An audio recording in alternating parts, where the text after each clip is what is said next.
Hi hello ನಮಸ್ಕಾರ. ಇವತ್ತು ನಾನು ಹಿದ್ಕಿದ ಬೇಳೆ ಸಾರು ಮಾಡೋಣ ಅಂತ ಅಂದ್ಕೊಂಡಿದ್ದೀನಿ.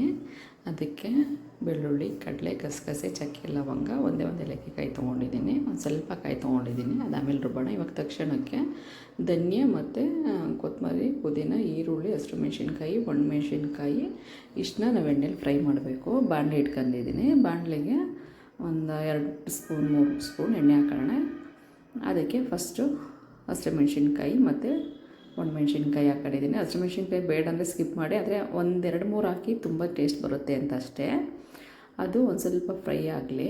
ಫ್ರೈ ಆಗ್ತಿದ್ದಂಗೆ ಧನಿಯಾ ಹಾಕೋಣ. ಇವಾಗ ಧನಿಯಾ ಒಂದು 3-4 ಸ್ಪೂನ್ ತೊಗೊಂಡಿದ್ದೀನಿ. ಅಂದರೆ ನೀವು ಸಾರು ಎಷ್ಟು ಜನಕ್ಕೆ ಕಾಳು ಎಷ್ಟೈತೆ ಅಂತ ನೋಡ್ಕೊಂಡು ನೀವು ಧನಿಯಾ ಹಾಕಬೇಕು. ನಾನು 4 ಸ್ಪೂನ್ ತೊಗೊಂಡಿದ್ದೀನಿ. 1 kg ಕಾಳಿತ್ತು. ಅದು ಚೆನ್ನಾಗಿ ಫ್ರೈ ಆಗಲಿ. ಅದು ಫ್ರೈ ಆಗಾದಮೇಲೆ ಈರುಳ್ಳಿ ಹಾಕೊಳ್ಳೋಣ. ಈರುಳ್ಳಿ ನಾನು ಒಂದು ಹಾಕೊಂಡಿದ್ದೀನಿ ದಪ್ಪದು. ನೀವು ಬೇಕಾದರೆ ಸಣ್ಣದು ಒಂದು ಇದ್ದರೆ ಹಾಕಿ, ಇಲ್ಲಾಂದರೆ ದಪ್ಪದು ಒಂದು ಹಾಕಿ. ಅದು ಒಂದು ಸ್ವಲ್ಪ ಫ್ರೈ ಆಗಲಿ. ಅದು ಫ್ರೈ ಆದಮೇಲೆ ನಾವು ಟೊಮೊಟೊ, ಇದು ಆಪ್ಷನಲ್ಲು, ಬೇಕು ಅಂದರೆ ಹಾಕ್ಬೋದು, ಬೇಡ ಅಂದರೆ ಸ್ಕಿಪ್ ಮಾಡಿ. ನಾನು ಒಂದು ಸ್ವಲ್ಪ ಶುಂಠಿ ಹಚ್ಕೊಂಡಿದ್ದೀನಿ, ತೊಳೆದೆ ಅದನ್ನು ಹಾಕೊಂಡಿದ್ದೀನಿ. ಟೊಮೊಟೊ ಹಾಕ್ತಾಯಿದ್ದೀನಿ, ಸಣ್ಣದೊಂದು ಹಾಕಿದ್ದೀನಿ. ಇದು ಆಪ್ಷನಲ್ಲು, ಬೇಕು ಅಂದರೆ ಹಾಕಿ, ಬೇಡ ಅಂದರೆ ಬೇಡ. ನೀವು ಒಗ್ಗರಣೆಗೆ ಒಂದು ಕಟ್ ಮಾಡಿಬಿಟ್ಟು ಹಾಕೋಬೋದು. ರುಬ್ಬಕ್ಕೆ ನಾನು ಹಾಕ್ತಾಯಿದ್ದೀನಿ. ಇದನ್ನು ಎಣ್ಣೆಯಲ್ಲಿ ಹುರ್ಕೊಂಡಿದ್ದೀನಿ ನೀಟಾಗಿ ಸ್ಮೆಲ್ ಬರೋವರೆಗೂ.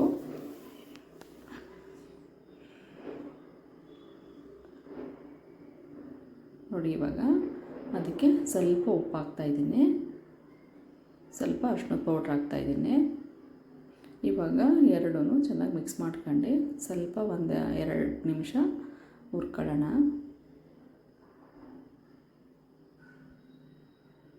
ಇವಾಗ ನಾನು ಕೊತ್ತಂಬರಿ, ಪುದೀನ ತೊಳೆದು ಹಚ್ಚಿಟ್ಕೊಂಡಿದ್ನಲ್ಲ, ಅದನ್ನು ಹಾಕ್ತಾಯಿದ್ದೀನಿ.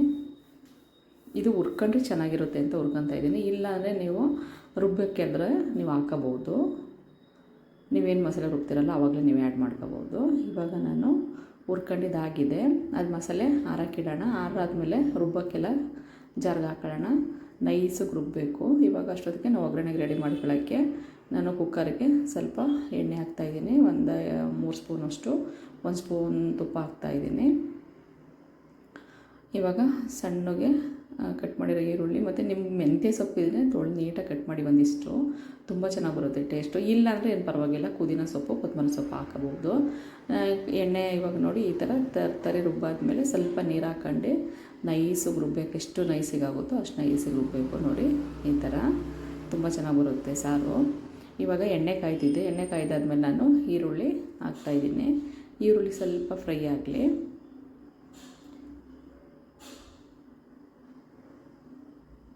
ಈರುಳ್ಳಿ ಫ್ರೈ ಆದಮೇಲೆ ಅಕಸ್ಮಾತ್ ನೀವೇನಾದ್ರು ರುಬ್ಬಕ್ಕೆ ಹಾಕೊಳ್ಳಲ್ಲ, ಇಷ್ಟ ಇಲ್ಲ ಅಂದರೆ ಇವಾಗ ನೀವು ಆ್ಯಡ್ ಮಾಡ್ಕೋಬೋದು ಟೊಮೊಟೊನ.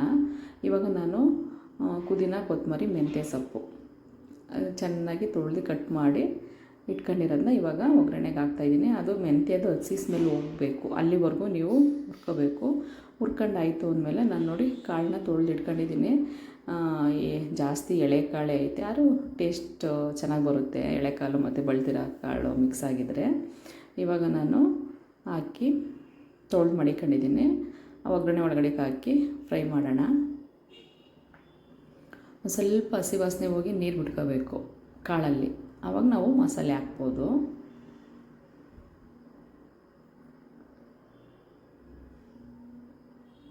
ನೋಡಿ ಈ ಥರ. ಇವಾಗ ಸ್ವಲ್ಪ ಅರಿಶಿನದ ಪೌಡ್ರ್ ಹಾಕೋಣ, ಸ್ವಲ್ಪ ಉಪ್ಪು ಹಾಕೊಳ್ಳೋಣ. ಇವಾಗ ಮಿಕ್ಸ್ ಮಾಡಿ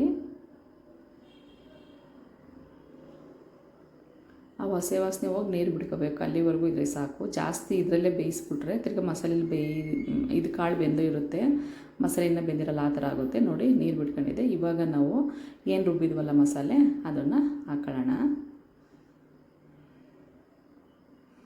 ಹಾಕಿ ಚೆನ್ನಾಗಿ ಅದರೊಳಗೆ ಕಡೆಗೆ ಮಿಕ್ಸ್ ಮಾಡಿ, ಕಾಳು ಮಸಾಲೆನೂ ಮಿಕ್ಸ್ ಮಾಡಿ. ಇವಾಗ ನಿಮ್ಗೆ ಏನು ಅದ ಬೇಕೋ, ಎಷ್ಟು ಬೇಕೋ, ಇವಾಗ ಜಾರ್ ತೊಳೆದಿದ್ದು ನೀರು ಎಲ್ಲ ನಾನು ಬಿಸಿನೀರು ಇಟ್ಕೊಂಡಿದ್ದೀನಿ ಸೈಡಲ್ಲಿ. ನಾನೇನು ಮಸಾಲೆ ಹುಡ್ಕೊಂಡಿದ್ದೆನಲ್ಲ ಅಲ್ಲಿ ಬಿಸಿನೀರು ಆಲ್ರೆಡಿ ಇಟ್ಟಿದ್ದೆ. ಆ ಬಿಸಿನೀರು ಹಾಕ್ಕೊಂಡು ನೀವು ಆ ಜಾರ್ ತೊಳೆದಿದ್ದೆಲ್ಲ ನೀವು ನೀರನ್ನ ನೀವು ಆ್ಯಡ್ ಮಾಡ್ಕೋಬೋದು ಎಷ್ಟಕ್ಕೆ ಬೇಕೋ ಅಷ್ಟಕ್ಕೆ. ಇದು ಮುದ್ದೆ, ಚಪಾತಿ, ಅನ್ನ, ಸಾರು ತುಂಬ ಚೆನ್ನಾಗಿರುತ್ತೆ. ಈ ಥರ ಒಂದು ಸಲ ಮಾಡಿ ನೋಡಿ. ಇವಾಗ ನಾನು ನೀರು ಹಾಕ್ಕೊಂಡಿದ್ದೀನಿ, ಎಷ್ಟು ಅಳತೆಗೆ ಬೇಕೋ ಅಷ್ಟೇ. ನಿಮ್ಗೆ ಅಕಸ್ಮಾತ್ ಉಪ್ಪು ಖಾರ ಇನ್ನೂ ಬೇಕು ಅಂತಂದರೆ ನೀವು ಒಂದು ಸ್ವಲ್ಪ ಚಿಲ್ಲಿ ಪೌಡ್ರು ಹಾಕೋಬೋದು. ಇವಾಗ ನಾನು ಕಾಯಿ ಮತ್ತು ಬೆಳ್ಳುಳ್ಳಿ, ಕಡಲೆ, ಚಕ್ಕೆ, ಲವಂಗ, ಗಸಗಸೆ, ಒಂದು ಏಲಕ್ಕಿ ಕಾಯಿ ತೊಗೊಂಡಿದ್ದೀನಿ. ಇವಾಗ ಅದೇ ಮಿಕ್ಸಿ ಜಾರ್ಗೆ ಹಾಕ್ಕೊಂಡು ಚೆನ್ನಾಗಿ ನುಣ್ಣಗೆ ರುಬ್ಕೊಬರೋಣ. ಇದೇನು ಎಣ್ಣೆಲಿ ನಾನು ಬೆಳ್ಳುಳ್ಳಿ ಫ್ರೈ ಮಾಡ್ಕೊಂಡಿಲ್ಲ, ಹಸಿದೇ ಹಾಕ್ತಾಯಿದ್ದೀನಿ. ನಾನು ಕಾಯಿ ಚಿಕ್ಕ ಹೋಳಲ್ಲಿ ಒಂದು ಹೋಳು ಹಾಕಿದ್ದೀನಿ. ಅಕಸ್ಮಾತ್ ಜಾಸ್ತಿ ಕಾಯಿ ಹಾಕೋರು ಚೆನ್ನಾಗಿರಲ್ಲ, ಇಷ್ಟು ಸಾಕು ಅನ್ನಿಸ್ತು ನಾನು ಹಾಕಿದ್ದೀನಿ. ಬೇಕು ನೀವು ಇನ್ನೊಂದು ಸ್ವಲ್ಪ ಕಾಯಿ ಬೇಕು ಅಂದರೆ ಹಾಕೋಬೋದು. ಇವಾಗ ನುಣ್ಣು ರುಬ್ಕೊಂಬಂದಿದ್ದೀನಿ, ಅದನ್ನು ಕುದೀತಾ ಇದೆಯಲ್ಲ ಮಸಾಲೆ, ಅದ್ರ ಜೊತೆಗೆ ಹಾಕೊಳ್ಳೋಣ. ಒಂದು ಕುದಿ ಬಂದಮೇಲೆ ಹಸಿ ಮಸಾಲೆ ಏನು ರುಬ್ಕೊಂಡಿದ್ದೀವಲ್ಲ ಕಾಯಿ ಮಸಾಲೆ, ಅದನ್ನು ಹಾಕೋಬೇಕು. ಅದನ್ನು ಹಾಕ್ಕೊಂಡು ಚೆನ್ನಾಗಿ ಮಿಕ್ಸ್ ಮಾಡಿ, ಉಪ್ಪು ಖಾರ ಏನಾದ್ರೂ ಕಡಿಮೆ ಅನಿಸಿದ್ರೆ ನೀವು ಹಾಕ್ಬೋದು. ಇಲ್ಲ ಕರೆಕ್ಟಾಗಿ ಐತೆ ಅಂದರೆ ಕುದಿಯೋಕ್ಕೆ ಬಿಡೋಣ. ಒಂದು 2-3 ಕುದಿಗೆಲ್ಲ ಬೆಂದೋಗುತ್ತೆ ಕಾಳು. ಆ ಕಾಳು ಬೇಯಿಸೋವರೆಗೂ ಕುದಿಸಿದ್ರೆ ಸಾಕು.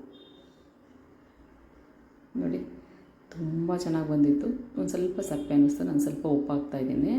ತುಂಬ ಚೆನ್ನಾಗಿ ಟೇಸ್ಟ್ ಇತ್ತು. ನಿಜವಾಗ್ಲೂ ಒಂದು ಸಲ ಟ್ರೈ ಮಾಡಿ. ನಾನು ಸ್ವಲ್ಪ ಗಟ್ಟಿಗೆ ಮಾಡ್ಕೊಂಡ್ರೆ ನಿಮಗೆ ಪೂರಿ ಚಪಾತಿಗೆಲ್ಲ ಆಗುತ್ತೆ.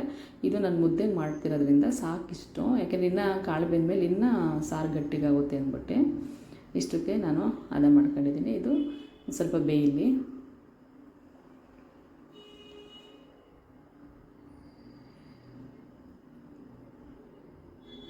ಇದು ಬೆಂದಿದ್ದಾಗಿದೆ, ಸೈಡಿಗೆ ಮುಚ್ಚಿಡೋಣ. ಇವಾಗ ನಾನು ಪಾಯಸ ಮಾಡಬೇಕು ಅಂತಿದ್ದೀನಲ್ಲ, ಕಡಲೆ ಪುರಿ ಪಾಯಸ. ಅದಕ್ಕೆ ನಾವು ಹೆಸ್ರುಬೇಳೆ ಒಂದು ಬೌಲಷ್ಟು ಹಾಕಿ, ಒಂದು ಸ್ವಲ್ಪ ನೀರು ಹಾಕಿ, ಅದಕ್ಕೆ ಸ್ವಲ್ಪ ಎಣ್ಣೆನೋ ಇಲ್ಲಾಂದರೆ ತುಪ್ಪನೋ ಹಾಕಿ 1-2 ಕೂಗಿಸ್ಕೊಳ್ಳೋಣ. ಅಂದರೆ ಬೇಯಿಸೋವಷ್ಟು ಕೂಗಿಸ್ಕೋಬೇಕು. ಅಷ್ಟೊತ್ತಿಗೆ ನಾವು ಇದನ್ನು ಹೇಳಿದ್ನಲ್ಲ, ಮಶ್ರೂಮು ಮತ್ತು ಎಲೆಕೋಸು, ಇದನ್ನು ತುರ್ಕೊಳ್ಳೋದಾದರೂ ತುರ್ಕೋಬೋದು, ಇಲ್ಲಾಂದರೆ ಸಣ್ಣಗೆ ಹಚ್ಕೋಬೋದು ವಡೆಗೆ. ನೋಡಿ ಈ ಥರ ಇದನ್ನು ಮಿಕ್ಸ್ ಮಾಡ್ಕೊಳ್ಳೋಣ. ಇವಾಗ ನಾನು ಎಲೆಕೋಸು ಮತ್ತು ಮಶ್ರೂಮ್ನ ಸಣ್ಣಗೆ ತುರ್ಕೊಂಡಿದ್ದೀನಿ.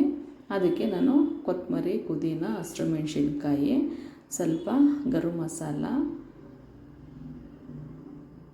ಆಮೇಲೆ ಸ್ವಲ್ಪ ಧನಿಯಾ ಪುಡಿ, ಸ್ವಲ್ಪ ಅರಿಶಿಣದ ಪುಡಿ, ಒಂದು ಸ್ವಲ್ಪ ಉಪ್ಪು, ಕಾರ್ನ್ಫ್ಲೋರು, ಖಾರದ ಪುಡಿನೂ ಹಾಕಿದ್ದೀನಿ. ನಿಮಗೆ ಖಾರಕ್ಕೆ ಎಷ್ಟು ಬೇಕು ಅಂತ ಅಂದ್ಬಿಟ್ಟು, ಶುಂಠಿ ಬೆಳ್ಳುಳ್ಳಿ ಪೇಸ್ಟು, ಆಮೇಲೆ ಅಕ್ಕಿ ಹಿಟ್ಟು, ಆಮೇಲೆ ಕಡಲೆ ಹಿಟ್ಟು, ಇಷ್ಟನ್ನು ಹಾಕಿ ಉಪ್ಪು ನಮಗೆ ರುಚಿಗೆ ಎಷ್ಟು ಬೇಕೋ ಅಷ್ಟು ಉಪ್ಪು ಹಾಕಿ, ಸೋಡಾ ಮತ್ತು ಏನೂ ಹಾಕೋಕ್ಕೆ ಹೋಗ್ಬೇಡ್ರಿ ನೀವು. ಇದನ್ನು ನೀರೇನು ಹಾಕೋಕ್ಕೆ ಹೋಗ್ಬೇಡ್ರಿ, ಏಕೆಂದರೆ ಎಲೆಕೋಸು ಹಾಕಿದ್ದೀವಿ ಮತ್ತು ಮಶ್ರೂಮ್ ಹಾಕಿರೋದ್ರಿಂದ ನೀರಿನ ಅಂಶ ಅದರಲ್ಲೇ ಇರುತ್ತೆ. ನೀವು ಸ್ವಲ್ಪನೂ ಒಂದೇ ಒಂದು ಡ್ರಾಪೂ ನೀರು ಹಾಕೋಕ್ಕೆ ಹೋಗ್ಬೇಡ್ರಿ, ಅದು ಕರೆಕ್ಟಾಗಿ ಹದ ಬರುತ್ತೆ. ಅದನ್ನು ಚೆನ್ನಾಗಿ ಮಿಕ್ಸ್ ಮಾಡ್ಕೊಂಡು ಚೆನ್ನಾಗಿ ಮಿತ್ಕೊಳ್ಳೋಣ. ಅಂದರೆ ಉಪ್ಪು ಖಾರ ನಿಮ್ಗೆ ಎಷ್ಟು ಬೇಕೋ ಅಷ್ಟು ಆ್ಯಡ್ ಮಾಡ್ಕೋಬೋದು. ನಾನು ಗರಂ ಮಸಾಲ ಮತ್ತು ಧನಿಯಾ ಪುಡಿ ಹಾಕಿದ್ದೀನಿ. ನಿಮ್ಗೆ ಬೇಕು ಅಂತಂದರೆ ಇನ್ನೂ ಚಾಟ್ ಮಸಾಲ ಹಾಕೋಬೋದು. ಆಮೇಲೆ ಮಸಾಲೆಗಿನ್ನ ಏನಾದರೂ ಬೇಕು ಅಂದರೆ ಆ್ಯಡ್ ಮಾಡ್ಕೋಬೋದು. ತುಂಬ ಟೇಸ್ಟಾಗಿ ತುಂಬ ಚೆನ್ನಾಗಿ ಬರುತ್ತೆ. ಒಂದು ಸಲ ಮಾಡಿ ನೋಡಿ, ಯಾಕೆಂದರೆ ತರಕಾರಿ ಐತೆ ಬರೀ ಅದನ್ನೇ ಮಾಡಿರಿ ಅಂತ ಎಲ್ರಿಗೂ ಬೇಜಾರಾಗಿರುತ್ತೆ. ಈ ಥರ ನೀವು ವಡೆ ಮಾಡ್ಕೊಂಡು ತಿಂದರೆ, ಯಾರಾದರೂ ಬಂದಾಗ ಮಾಡ್ಕೊಂಡು ಕೊಟ್ಟರೆ ಒಂಥರ ಡಿಫ್ರೆಂಟ್ ಅನಿಸುತ್ತೆ. ನಾವು ಕಾಳುಗಳಲ್ಲಿ ವಡೆ ಮಾಡ್ತಿದ್ವಲ್ಲ, ಇವಾಗ ಇದ್ರಲ್ಲಿ ಮಾಡಿದ್ರೆ ಕಾಳೇನು ನಾನು ಯೂಸ್ ಮಾಡಿಲ್ಲ, ಬರೀ ಕ್ಯಾಬೇಜು ಮತ್ತು ಮಶ್ರೂಮ್ ಹಾಕಿ ತಾನೆ. ತುಂಬ ಚೆನ್ನಾಗಿ ಬಂದಿತ್ತು ಟೇಸ್ಟು. ನೀವು ಒಂದ್ಸಲ ಟ್ರೈ ಮಾಡಿ ನೋಡಿ. ಇವಾದಕ್ಕೆ ಬಂತು, ನಾನು ನೀರು ಏನು ಹಾಕೊಂಡಿರಲಿಲ್ಲ. ನೋಡಿ ಇವಾದ ಬಂದರೆ ಸಾಕು, ಯಾಕಂದರೆ ತಟ್ಟ ಹದ ಬಂದರೆ ಸಾಕು ನಮಗೆ. ಇವಾಗ ಎಣ್ಣೆ ಕಾಯಕ್ಕೆ ಇಟ್ಟಿದ್ದೀನಿ ಆಲ್ರೆಡಿ. ಇವಾಗ ಅದು ಎಣ್ಣೆ ಕಾಯೋವಷ್ಟರಲ್ಲಿ ಇದನ್ನು ರೆಡಿ ಮಾಡಿದ್ರೆ ನಿಮ್ಗೆ 5 ನಿಮಿಷದಲ್ಲಿ ವಡೆ ಆಗಿಬಿಡುತ್ತೆ. ಇದಕ್ಕೇನು ಲೇಟ್ ಮಾಡೋ ಅವಶ್ಯಕತೆ ಇಲ್ಲ, ಇಲ್ಲ ಮಿದ್ದಿಕ್ಬೇಕು ಅನ್ನೋದು ಅವಶ್ಯಕತೆ ಇಲ್ಲ, ಏನಿಲ್ಲ. ಇವಾಗ ನಾನು ವಡೆ ಥರ ತಟ್ಬಿಟ್ಟು ಎಣ್ಣೆಗೆ ಹಾಕಿ ಬೇಯಿಸೋಣ. ಇದು ಒಂದು ಸ್ವಲ್ಪ ಉರಿ ಕಡಿಮೆ ಮಾಡ್ಕೊಂಡೆ ಬೇಯಿಸಬೇಕು, ಯಾಕೆಂದರೆ ಎಲೆಕೋಸು ಮತ್ತು ಮಶ್ರೂಮ್ ಹಾಕಿದ್ದೀವಲ್ಲ, ಎಣ್ಣೆಲೇ ಬೇಯೋದ್ರಿಂದ ಸ್ವಲ್ಪ ಸಣ್ಣ ಮಾಡಿ ಚೆನ್ನಾಗಿ 2 ಕಡೆ ಬೇಯಿಸಿ. ನೋಡಿ ಒಂದು ಚೂರು ಎಣ್ಣೆ ಕಚ್ಕೊಂಡಿರಲಿಲ್ಲ, ಒಂಚೂರು ಬಿಟ್ಕೊಂಡಿರಲಿಲ್ಲ, ಏನಿಲ್ಲ. ತುಂಬ ನೀಟಾಗಿ ತುಂಬ ಚೆನ್ನಾಗಿ ಬಂದಿತ್ತು.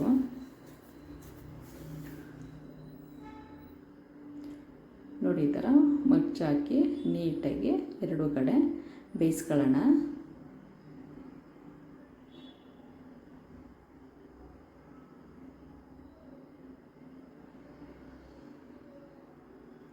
ಬೇಯೋದು ಒಂದು ಸ್ವಲ್ಪ ಲೇಟ್ ಅಷ್ಟೇ. ನೋಡಿ ಈ ಥರ ಬೇಯಿಸ್ಕೋಬೇಕು, ಗೋಲ್ಡನ್ ಕಲರ್ ಬರಬೇಕು. ಕ್ರಿಸ್ಪಿಯಾಗಿ ಬಂದಿತ್ತು. ಅದು ಒಂದು ಸ್ವಲ್ಪ ನೀವು ನೀಟಾಗಿ ಬೇಯಿಸಬೇಕು. ಎಣ್ಣೆನೂ ನಮಗೆ ಅಕಸ್ಮಾತ್ ಮುಟ್ಟಿದ್ರೆ ಎಣ್ಣೆನೂ ಇರ್ಕೊಂಡಿರಲಿಲ್ಲ, ಅಷ್ಟು ಚೆನ್ನಾಗಿ ಬಂದಿತ್ತು. ಇದ್ರ ಜೊತೆ ಟೊಮೊಟೊ ಕೆಚಪಲ್ಲಿ ತುಂಬ ಚೆನ್ನಾಗಿರುತ್ತೆ, ತುಂಬ ಚೆನ್ನಾಗಿ ಎಷ್ಟು ಚೆನ್ನಾಗಿ ಟೇಸ್ಟ್ ಇತ್ತು ಅಂದರೆ ನೀವು ಬೇಕಾದ್ರೆ ಚಟ್ನಿನೂ ಇದು ಮಾಡ್ಕೋಬೋದು. ನೋಡಿ ಕ್ಲೀನಾಗೆಲ್ಲ ಬೆಂದಿತ್ತು, ಕ್ರಿಸ್ಪಿಯಾಗೂ ಇತ್ತು, ಎಣ್ಣೆನೂ ಅಷ್ಟೇನು ನಾವು ಕೈಗೆ ಅಂಟ್ತಿರಲಿಲ್ಲ. ಇವಾಗ ನಾವೇನು ಪಾಯಸಕ್ಕೆ, ಹೆಸರುಬೇಳೆ ಪಾಯಸಕ್ಕೆ ನಾವು ಅವಾಗಲೇ ಇದು ಮಾಡ್ಕೊಂಡಿದ್ವಲ್ಲ, ಕುಕ್ಕರ್ಗೆ ಹಾಕಿದ್ವಲ್ಲ, ಅದು ಬೆಂದಿದೆ ಆಲ್ರೆಡಿ. ಇವಾಗ ಒಂದು ಪಾತ್ರೆಗೆ ತುಪ್ಪನೋ ಎಣ್ಣೆನೋ ಇಲ್ಲಾಂದರೆ ಅರ್ಧ ತುಪ್ಪ ಅರ್ಧ ಎಣ್ಣೆ ಹಾಕೋಬೋದು. ನಾನು ಒಂದು 3-4 ಸ್ಪೂನಷ್ಟು ಎಣ್ಣೆ ಹಾಕಿದ್ದೀನಿ ಆಲ್ರೆಡಿ. ಇವಾಗ ಶಾವಿಗೆ ಹಾಕೊಳ್ಳೋಣ. ಶಾವಿಗೆ ಹಾಕ್ಕೊಂಡು ಇವಾಗ ಡ್ರೈ ಫ್ರೂಟ್ಸು ಹಾಕೊಳ್ಳೋಣ. ನಮ್ಮ ಮನೆಗೆ ಡ್ರೈ ಫ್ರೂಟ್ಸ್ ಇಷ್ಟ ಇಲ್ಲ, ಇದಕ್ಕೆ ಪಾಯಸಕ್ಕೆ ಹಾಕೋದು ಇಷ್ಟ ಇಲ್ಲ ಅಂದ್ಬಿಟ್ಟು ನಾನು ಹಾಕಿಲ್ಲ. ನಿಮ್ಮ ಮನೆಗೆ ಅಕಸ್ಮಾತ್ ಬೇಕು ಅಂತಂದರೆ ನೀವು ಡ್ರೈ ಫ್ರೂಟ್ಸ್ನ ಆ್ಯಡ್ ಮಾಡ್ಕೋಬೋದು. ಇದನ್ನು ತುಪ್ಪದಲ್ಲಿ ಚೆನ್ನಾಗಿ ಹುರಿದ್ಬಿಟ್ಟು ಸೈಡಿಗೆ ಎತ್ತಿಟ್ಕೊಳ್ಳೋಣ ಶಾವಿಗೆನ. ನಿಮ್ಗೆ ಅಕಸ್ಮಾತ್ ಡ್ರೈ ಫ್ರೂಟ್ಸ್ ಹಾಕಬೇಕು ಅಂದರೆ ಇವಾಗಲೇ ಹಾಕ್ಬಿಟ್ಟು ಎತ್ತು ಮಾಡಿಕೋಬೋದು ನೀವು. ಇವಾಗ ನಾವು ಪಾಯಸಕ್ಕೆ ನಾವು ಇದನ್ನು ರೆಡಿ ಮಾಡ್ಕೊಳ್ಳೋಣ. ಕೊಬ್ಬರಿ ಹಾಕಿದ್ದೀನಿ ನಾನು, ಕೊಬ್ಬರಿ, ಗಸಗಸೆ, ಏಲಕ್ಕಿಕಾಯಿ ಹಾಕಿದ್ದೀನಿ.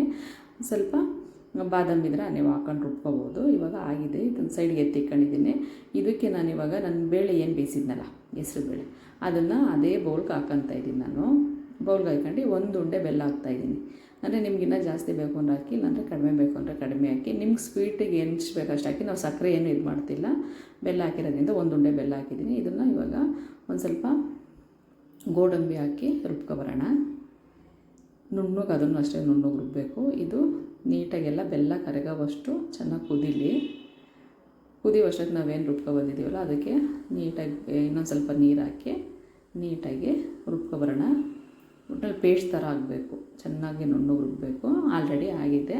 ಇವಾಗ ಇದಕ್ಕೆ ಸ್ಪೆಷಲ್ಲು ಕಡಲೆಪುರಿನೇ, ಯಾಕೆಂದರೆ ನಾನು ಕಡಲೆಪುರಿ ಪಾಯಸ ಮಾಡ್ತಿರೋದ್ರಿಂದ ಕಡಲೆಪುರಿನೇ ಮೇಯ್ನು ಇಂಗ್ರೀಡಿಯೆಂಟ್ಸ್ ಇದಕ್ಕೆ. ಇವಾಗ ಕುದೀತಾ ಇದೆ ನನಗೆ ಆಲ್ರೆಡಿ ಪಾಯಸ. ಅದು ನೀರು ಚೆನ್ನಾಗಿ ಬೆಲ್ಲ ಎಲ್ಲ ಕರಗಿ ಕುದೀತಾ ಇದೆ ನೋಡಿ. ಬೆಲ್ಲ ನೀಟಾಗಿ ಕರಗೈತೆ, ಚೆನ್ನಾಗಿ ಕುದೀತಾ ಇರೋದ್ರಿಂದ ನಮ್ಗೆ ಇವಾಗ ನಾವೇನು ರುಬ್ಕೊಂಡಿದ್ವಲ್ಲ ಮಸಾಲೆ ಅದನ್ನು ಹಾಕೋಣ.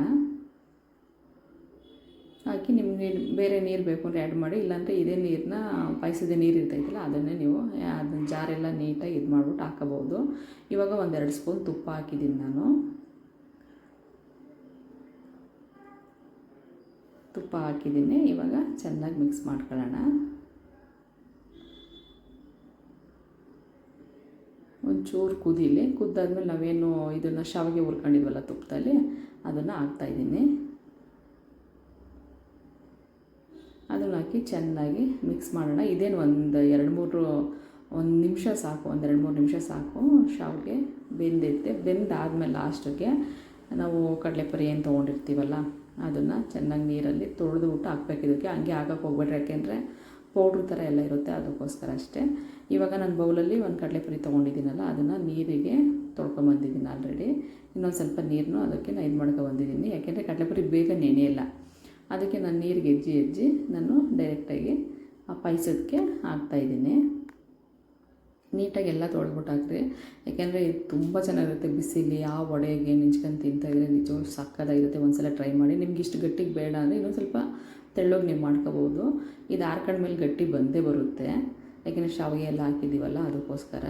ಬಿಸಿಲೇ ತಿನ್ನಬೇಕು ನೋಡಿ. ಥರ ಹಾಕೊಂಡ್ಮೇಲೆ ನೀಟಾಗಿ ಇದೇನು ಜಾಸ್ತಿ ಏನು ನೀವು ಕುದಿಸೋದು ಬೇಯಿಸೋದು ಅವಶ್ಯಕತೆ ಇಲ್ಲ. ಬಿಸಿ ಇದ್ದಾಗಲೇ ಕಡಲೆಪುರಿ ಎಲ್ಲ ಇದಾಗಿರುತ್ತೆ.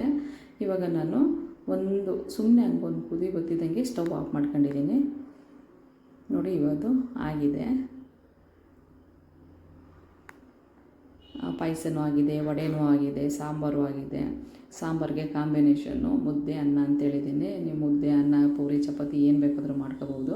ಇವಾಗ ನೋಡಿ ಬಿಸಿ ಬಿಸಿ ಇಕ್ಕಿದ ಬೇಳೆ ಸಾರು, ಕಡಲೆಪುರಿ ಪಾಯಸ ಮತ್ತು ಕ್ಯಾಬೇಜು, ಮಶ್ರೂಮು ವಡೆ ರೆಡಿಯಾಗಿದೆ. ಭಾನುವಾರದ ಸ್ಪೆಷಲ್ಲು.